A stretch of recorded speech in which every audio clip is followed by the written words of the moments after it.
E aí, meu consagrado, eu tô começando aqui mais um vídeo e eu vou mostrar para vocês o método mais preguiçoso que eu consegui imaginar para fazer login em um servidor Linux sem ter que digitar senha, sem ter que informar o usuário e sem nem ter que digitar o IP do servidor. Então, vamos lá pro vídeo.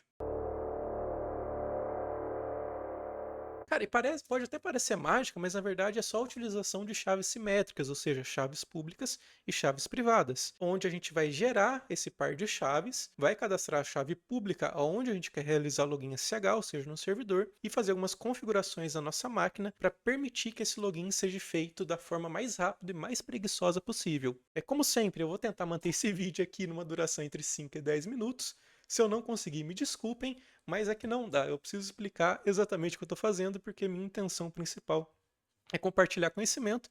E se eu não explicar o que eu estou fazendo, então eu só estou fazendo faça isso, faça aquilo, e não é essa a intenção. Então, beleza. O que a gente tem aqui? Eu estou com duas VMs. Né? Uma está com IP 92.168.10.12 e a outra está com IP 92.168.10.14. Essa daqui que está com terminal diferente, ela que vai simular o nosso cliente SSH, ou seja, o seu computador pessoal aí. Ah, eu estou usando o Windows. Dá para fazer também, porém, não, no Windows dá tranquilo, porque você não vai conseguir fazer login. Tá? Mas esses passos aqui devem funcionar diretamente no Windows. Pior das hipóteses, usa o WSL, que aí é certeza. E aqui a gente tem a máquina com final 12, que vai estar simulando o nosso servidor SSH, que aí pode ser os servidores da sua rede, pode ser o seu Proxmox, pode ser. Cara, o SXI eu nunca tentei, né? Porque a gente tem acesso a ele via SSH, mas provavelmente deve funcionar também, tá? Então é isso. Então vamos lá para o tutorial. Estou aqui na máquina que vai servir como cliente. O que eu vou fazer? Se eu der aqui um comando ls.ssh, tá, deixa eu só remover essas chaves aqui que eram do teste para ver se estava tudo funcionando. Então, se eu der um ls.sh, o que vocês provavelmente vão ver na máquina de vocês, lembrando que esse diretório aqui, SSH, é um diretório oculto que fica dentro da home do seu usuário. No Windows vai ter a mesma coisa. Então, deixa eu abrir aqui um terminal Windows só para mostrar para vocês. ls.sh, tá? Então, eu também tenho esse mesmo conteúdo. Provavelmente o que vai ter aí no computador de vocês? Vai ter o arquivo non-hosts, que é o arquivo que contém as fingerprints de cada servidor SSH que vocês acessam, que é aquele momento lá, a primeira vez que você está fazendo acesso a SSH, que ele pergunta se você quer salvar aquele arquivo, que normalmente as pessoas só digitam yes sem ler. Então, quando você digita yes, ele salva a digital daquele servidor aqui dentro. Para caso ocorra algum ataque de man in the middle, a máquina pare o seu acesso e te informe. E a gente também tem o Authorized Keys que a gente vai conversar quando a gente estiver acessando lá o servidor. Mas a gente pode ter mais arquivos aqui, como por exemplo, a gente pode ter o nosso par de chaves públicas e privadas, só que a gente tem que gerar isso. E como é que a gente gera? Por meio do comando ssh keygen. O ssh keygen, ele só precisa de um parâmetro, que é o parâmetro t, que vem de tipo, ou seja, é o tipo de chave que a gente quer gerar, e aí depende do algoritmo, ela vai ser mais segura ou mais insegura. Para, por exemplo, acessar a MikroTik via SSH sem senha, você vai precisar de uma chave RSA, que já é um padrão mais antigo e não recomendado. Para a gente fazer o acesso aqui aos servidores Linux, a gente vai utilizar o tipo ED25519, que é o tipo recomendado atualmente. E eu também gosto de adicionar sempre nas chaves SSH esse parâmetro que é o C maiúsculo, que ele é um comentário, que é uma string, né, um texto, que é adicionado ao final da sua chave pública para você conseguir identificá-la facilmente. O que eu costumo colocar aqui? Pode ser qualquer texto que te indique de qual é essa chave. Pode ser o nome da sua máquina, pode ser um texto qualquer. Eu, particularmente, eu gosto de colocar um endereço e-mail. Por quê? Porque eu posso ter chaves SSH para diferentes empresas que eu atendo, e aí, por meio do meu e-mail corporativo, eu sei qual de onde é aquela chave, né? Para qual domínio eu estou fazendo uso daquela chave. Por que isso? Porque se minha chave privada, que é essa daqui que não tem o ponto .pub no final, vazar, eu preciso cancelar todos esses acessos, porque quem tem a chave privada consegue acessar os locais que a chave pública está cadastrada.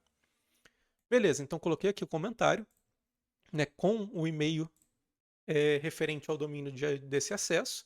E aí o que ele vem aqui e me pergunta? Ele está perguntando aonde que eu quero salvar essa chave. Por padrão, ele vai salvar dentro do diretório .sh, do seu usuário com o nome ID ED 25519.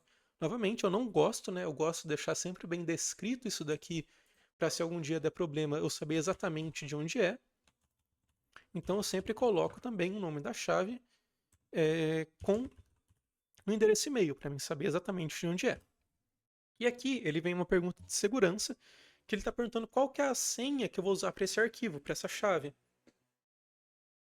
Se eu preencher com uma senha aqui, quando eu for fazer login, eu vou precisar digitar essa senha, né? O que torna mais seguro em caso de vazamento. Mas como o objetivo aqui do vídeo é mostrar o método mais preguiçoso possível, eu vou deixar em branco. Então vou dar Enter 2 vezes, porque um Enter perguntando e qual o segundo Enter para confirmar. E ele vai gerar a chave. Ele gera dois arquivos sempre, o arquivo da chave privada, que é esse aqui, e o arquivo da chave pública, que termina com a extensão .pub. Novamente, vou reiterar essa informação porque ela é extremamente importante. Sua chave privada não deve ser compartilhada em nenhuma hipótese, porque quem tem a chave privada faz acesso aonde a chave pública está cadastrada. Então, beleza, se eu der um ls aqui de novo dentro do diretório ssh,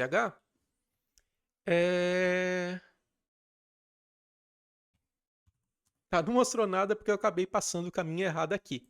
Então, acabou salvando no diretório corrente. Eu só vou dar um move nessas chaves para dentro da SSH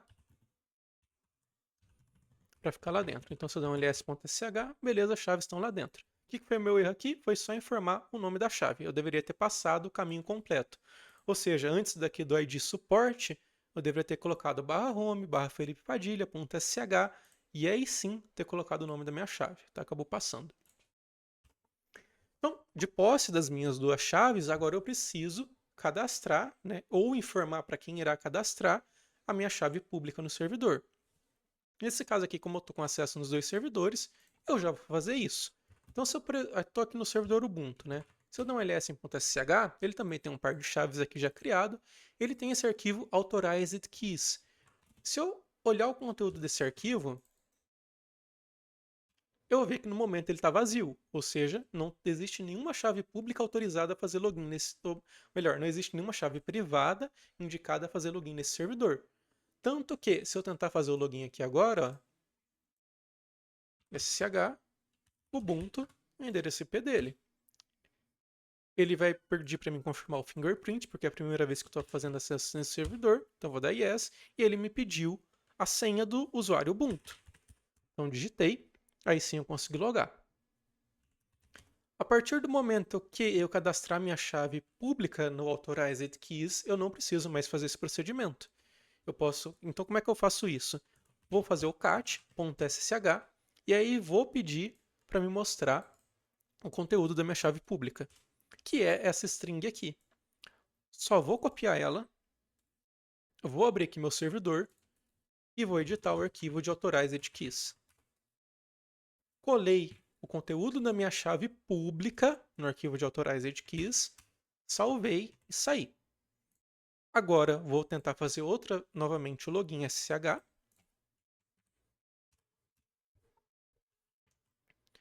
Ele acabou pedindo a senha de novo, porque são o usuário do computador e o usuário aqui do Ubuntu, e o usuário que eu estou logando são diferentes. Então vou passar mais um parâmetro aqui, que é o I de Identity, e vou informar o caminho da minha chave privada. E agora percebam que ele fez o login automaticamente. Ou seja, não precisei, né, informar minha senha. Por quê? Porque eu passei que eu vou fazer um login com a chave privada minha, que é o Identity. Beleza, então consegui fazer isso. Só que a gente ainda tem um problema, que eu falei que isso aqui é o método mais preguiçoso possível. E eu ainda estou tendo que digitar esse carambada aqui de texto. Então eu ainda posso vir aqui dentro do meu diretório SSH e criar um arquivo chamado config. E tem que ser esse arquivo aqui, porque ele é o padrão que a SSH busca. Dentro do arquivo config, eu posso indicar algumas configurações que vão me permitir fazer o login da forma mais preguiçosa possível. Ou seja, eu indico um nome de host, nesse caso eu vou chamar ele de Ubuntu. Esse host aqui é a forma como você vai querer acessar o via SSH, ou seja, SSH e esse nome aqui. Ah, é um switch MPLS, então SSH, switch MPLS e o lugar dele. Ah, um servidor? Então SH é o nome do servidor. E todos os parâmetros de login que eu preciso, eu vou informar aqui dentro. Como, por exemplo, o hostname. Qual que é o hostname? Nesse caso é o endereço IP, 92.168.10.12. O que mais? Usuário. Qual o usuário que eu quero utilizar? Usuário Ubuntu. Qual que é a porta? Porta 22. E qual que é o arquivo de identidade, ou seja, a chave, identity file, é o arquivo que está presente no diretório home do meu usuário atual, .ssh, barra, e o nome do arquivo, que é id support@felipepadilha.com.br. Agora, né, se eu olhar o conteúdo desse arquivo shconfig e comparar com o meu comando de sh, eu vou ver o seguinte, que o identity file, ou seja, o parâmetro i, eu estou passando o caminho para o meu arquivo, ou seja, está igual. Usuário, eu estou passando o usuário Ubuntu. O hostname, que é o IP que eu quero acessar, eu estou passando o IP do servidor. Só que tudo isso daqui está dentro da configuração do Ubuntu. Então, se eu trocar tudo isso daqui e só falar ssh ubuntu... Ah, tá. Ele só deu um probleminha aqui no caminho, então deixa eu editar aqui de novo o arquivo. Pronto. O que eu fiz aqui? Eu só adicionei uma barra a mais. Então, o diretório home, né? Aí o diretório sh e a chave. Pronto. Não precisei de informar o usuário, não precisei informar onde está a minha chave, não precisei informar porta, não precisei informar IP, não precisei informar nada. Esse arquivo aqui ele é extremamente escalável. Eu posso vir aqui dentro da shconfig, copiar esse conteúdo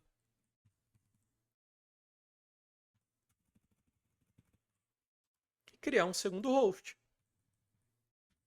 Então, sei lá, vamos chamar isso daqui de bananinha. Só que aí, em vez de usar o usuário Ubuntu, eu quero usar o meu usuário do servidor bananinha, Felipe Padilha. Salvei isso aí.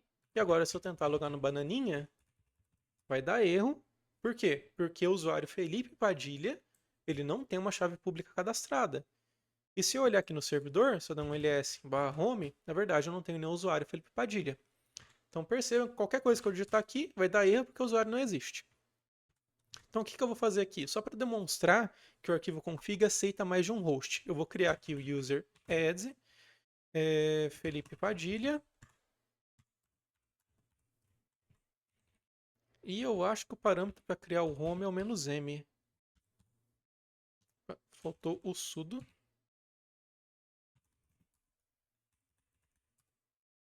Beleza, só dá um ls-home. Já tem ali o usuário Felipe Padilha. Então vamos logar no Felipe Padilha.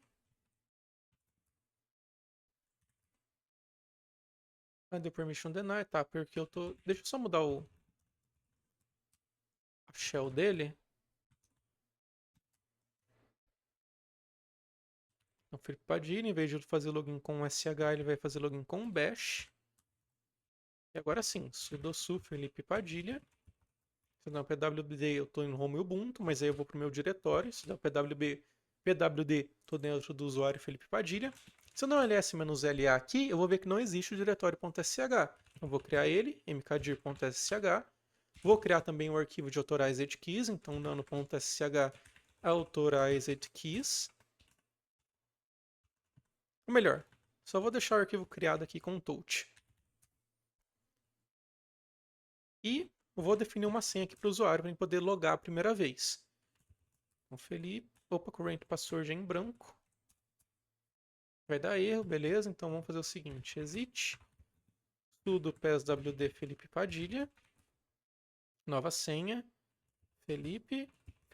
Beleza, agora meu usuário Felipe Padilha tem uma senha para mim conseguir fazer o login pela primeira vez. Então sudo Felipe Padilha, o nome dele, se eu der um ls.gs dentro de sh, eu só tenho o arquivo authorized keys. Se eu puxar a configuração dele, eu não tenho nada. Então o que eu vou fazer aqui agora? Vocês lembram que a gente logou no usuário, editou o arquivo de authorized keys? A gente consegue também fazer esse processo de forma automática. Então ssh copy id, usuário Felipe Padilha, no host. Quando eu faço isso, ó, o que que acontece? O Copy ID, ele encontrou uma chave para ser instalada dentro de /home/felipepadilha.sh, ID suporte, que é a nossa chave pública, e ele vai tentar fazer essa transferência. Então ele me pediu a senha, vou digitar a senha, e agora ele falou, ok, você já consegue logar. E se a gente olhar o servidor, a chave já foi cadastrada aqui de forma automática. Agora, se eu tentar fazer um SSH no Bananinha, eu já consigo logar automaticamente aqui no servidor. E eu não consegui fazer um vídeo com menos de 15 minutos. Valeu, obrigado e até o próximo.